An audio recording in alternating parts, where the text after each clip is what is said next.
Assalamualaikum warahmatullahi wabarakatuh. Kembali lagi bersama saya di channel YouTube Sahabat Punranga 79.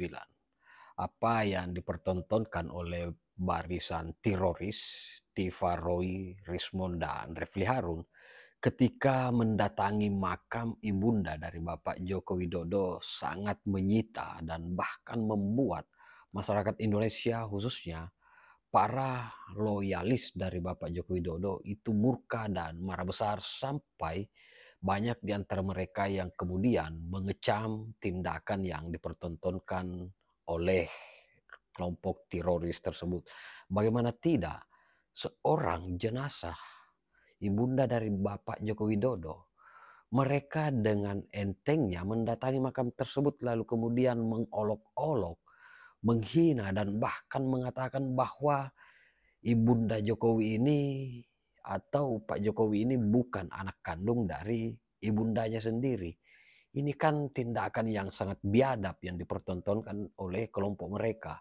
Dan sahabat-sahabat sekalian, di akhir video ada lawakan lucu dari seorang Profesor Ikrar Nusa Bakti yang saya anggap juga profesor yang istilahnya apa ya, ini tidak masuk akal, memberikan bocoran terkait tentang pertemuan antara Bapak Presiden Prabowo Subianto dan Bapak Haji Joko Widodo. Nah, sahabat-sahabat sekalian, sebelum kita lanjut ke videonya, saya mengajak kepada sahabat-sahabat untuk menekan tombol like, subscribe, dan share.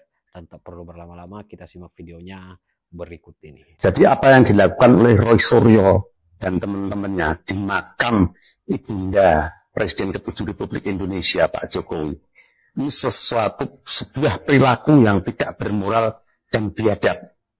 Katanya Roy Suryo ini orang Jawa yang bergelar KRMT.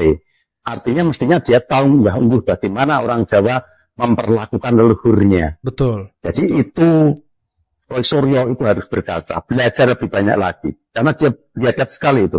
Apa dosa ibunya Jokowi terhadap negara ini? Dosanya ibunda Jokowi terhadap Roy Suryo dan teman-temannya itu apa? Sehingga di atas makamnya, dia dengan seenaknya memperolok ibundanya Pak Jokowi yang sudah tidak ada ini. Apa maksud dan tujuannya, hai orang-orang biadab kalian itu? Kalau biadab dan tidak bermoral. Kalau bertemu dengan Roy Suryo CS, saya mau tantang apa maunya dia. Roy Suryo jual, saya beli. Saya marah itu ketika dia mendatangi makam ibu, kalau saya manggilnya ibunda.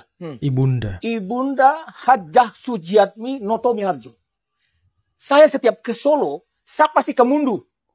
Mundu itu adalah makamnya Ziarah kali ya. keluarga Pak Jokowi. Memang di luar dari kota Solo. Kira-kira setengah jam perjalanan lah. Yang mereka ngumpul-ngumpul, yang baca ini, baca itu, segala macam. Jadi saya marah. Dalam pemahaman saya yang saya mengenal Ibu Sujiatmi dari tahun 2004 akhir. Banyak hal yang sangat mulia patut kita tauladani dari beliau. 2004 itu Pak Jokowi sudah jadi wali kota? Belum, baru akan. Oke. Baru akan. Kan beliau jadi wali kota 2005. Oke. Ya. Baru akan. Jadi waktu itu Bang Darmizal sebagai ketua relawan SBYJK ya? dalam rangka persiapan Pilkada 2000 kota Surakarta. Oke. Jadi saya mengenal puasa seorang ibu yang berlangsung dari saya kenal beliau 2004 sampai menjelang wafatnya beliau, puasa Senin Kamisnya hanya seorang Ibunda Hajah Sujiatmi Noto Miharjo. Begitu mulianya orang ini. Begitu mulianya. Orang baik banget. Saya boleh bertaruh. Siapa saja yang bertemu dengan Ibu Sujiatmi, pasti pikiran, hati dan matanya sama dengan yang saya alami. Orang baik. Patut ditauladani oleh ibu-ibu, oleh gadis-gadis kita, oleh perempuan-perempuan, oleh istri-istri kita.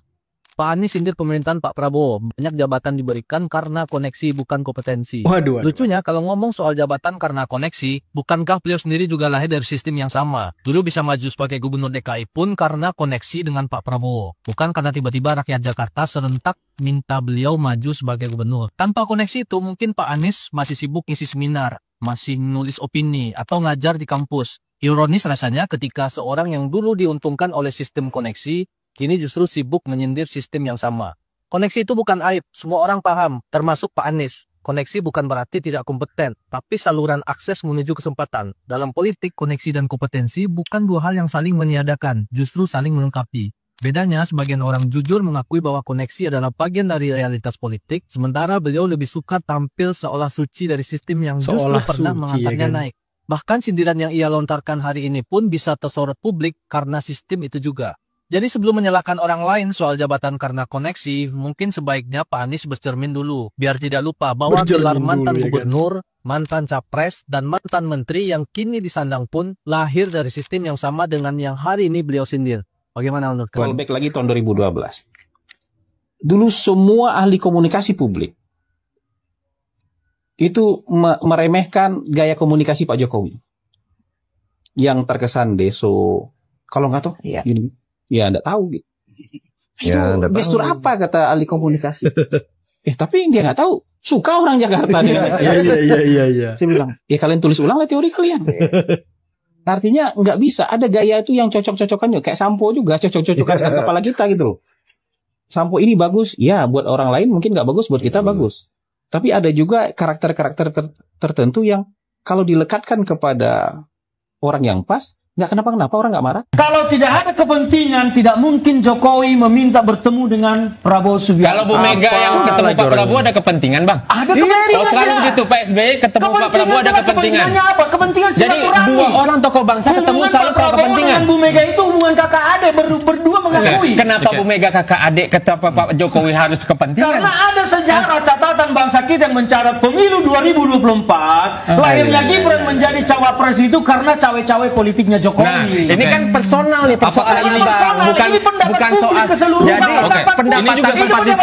jadi ini juga sempat dibahas oleh warganet gitu. Ini pendapat personal dan ketidaksukaan personal Abang kepada Pak Jokowi mempengaruhi cara Abang berpikir dan melihat persoalan ini. Kita memang tidak suka kepada personalnya Jokowi karena dia mengobrak-abrik konstitusi demi memuluskan Gibran. Tapi menurut Anda hal-hal yang dibilang oleh Bung Ferdinand tidak dibahas? Karena kepentingan personal yang selalu dikedepankan. Kalau Bu Mega nggak apa-apa, itu soal adik kakak. Tapi kalau Pak Jokowi nggak boleh. Ya, berarti kan ini sudah tidak adil sejak dalam pikiran. Sementara dua-duanya adalah tokoh bangsa. Dua-duanya tokoh bangsa. Terlepas ada Mas Gibran wapres. Sekarang ya kan, oleh karena itu kita hormati juga. Bung Faldo, pertemuan antara Bu Mega dengan Pak Prabowo siapa yang minta ketemu? Pertemuan Bu Mega dengan Pak Prabowo siapa yang minta ketemu? Kapan itu pertemuannya? Loh, kapan? Kok bertanya balik? Ya kapan pertemuannya? Pertemuan yang kapan?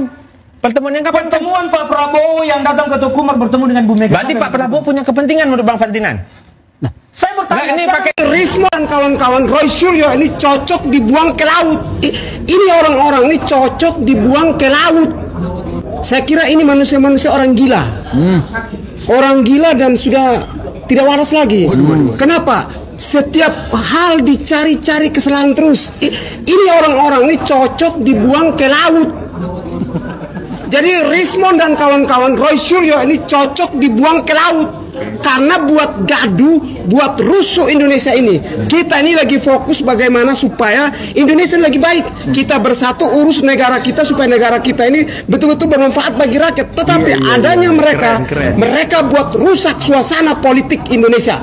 Ini orang-orang ini cocok dibuang ke laut. Cocok dibuang ke laut. Tangkap teroris. Ini adalah gerakan moral kita untuk mengingatkan bahwasanya hal ini sudah berlangsung lama dan menimbulkan perpecahan di akar rumput. Jadi teman-teman ini adalah dukungan moral terhadap apa yang mereka lakukan, terhadap apa intimidasi atas nama rakyat yang mereka selalu sebutkan. Dan itu sangat sekali dan sangat merugikan kepada seluruh rakyat Indonesia yang merasa dicemarkan oleh nama baiknya oleh mereka-mereka itu. Dan perlu diketahui, kita ini lebih dari 100 organ relawan, Jokowi, Prabowo, Gibran, dan teman-teman kita di luar itu masih ada sekitar 100 orang tidak bisa masuk. Jadi kami adalah perwakilan dari mereka, perwakilan dari suara-suara mereka, dan kita berharap bahwasanya dalam bulan ini sudah ada suatu perkembangan yang pesat, sesuatu yang kita katakan sudah ada status hukum yang jelas, dan kalau bisa memang itu semua, ya, bukti-bukti dan juga saksi-saksi itu sudah cukup, tetapkan mereka sebagai tersangka. Teroris tangkap teroris. Harus. Karena memang bermasalah. Ya, terus terang saja. Jadi SMA-nya kan dia bilang dulu itu sempat ada beberapa referensi mengatakan SMA-nya di Santo Yosep Solo. Tapi kan kemarin kepala sekolah Santo Yosep, Bruder Darmawan itu sudah mengatakan bahwa dia tidak pernah sekolah di situ. Lah ini kan Lu jadi yang pertanyaan. ngomong, lu Terus yang di mana ngomong. sekolahnya? Terus katanya dia sekolahnya ada di Orchard Park Secondary School, OPS Singapura. Tapi itu hanya 2 tahun dan tidak ada muncul sekalipun ijazahnya. Dia masuk ke UTS Insert di tahun 2005, ternyata bukan 2004, sampai 2006 saja. Berarti cuma setahun. Berarti 1 tahun. Nah, di UTS Insert Sydney ini dia mengikuti program Diploma of Business Study. Syarat masuk program itu adalah lulus SMA. TOEFL lulus SMA. Lulus SMA. TOEFL lulus SMA. Dengar tuh Roy, dengar. Maksudnya lulus SMA artinya saya sudah lulus kelas 12 dan ini sebenarnya UTS Insert ini adalah kelas 13. Walaupun pertemuan antara Presiden Prabowo Subianto dan mantan Presiden Joko Widodo itu berlangsung 4 mata, ternyata ada juga yang namanya bocoran. Apa tuh? Apa tuh? Coba apa bocorannya? Coba dua apa? tokoh tersebut ya. Apa coba? Bocoran pertama ya itu mengatakan bahwa terkait ijazah Jokowi Gibran yang sedang trending kini, tampaknya Prabowo tidak bisa dan tidak mau lagi membantu dan melindunginya. Apalagi semakin terbuka, tak terbendung lagi munculnya informasi dan data-data dari KPU tentang ijazah Jokowi yang palsu. Demikian juga ijazah Gibran juga sudah terbukti palsu.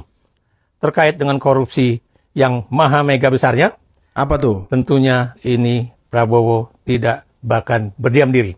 Karena buat Prabowo, apa yang dilakukan oleh baik itu geng Solo, ataukah kemudian oligarki, dan lain-lain, ini sudah memberatkan anggaran pendapatan dan belanja negara pada era Prabowo Subianto. Ya. Ketiga, yang jelas oligarki itu sudah terlalu kuat menggenggam Indonesia. Dan kita akan menunggu bagaimana yang namanya Presiden Prabowo akan menghabisi persoalan oligarki di BUMN, tambang, kehutanan, kelapa sawit, dan PSN sesuai dengan amanah yang ada.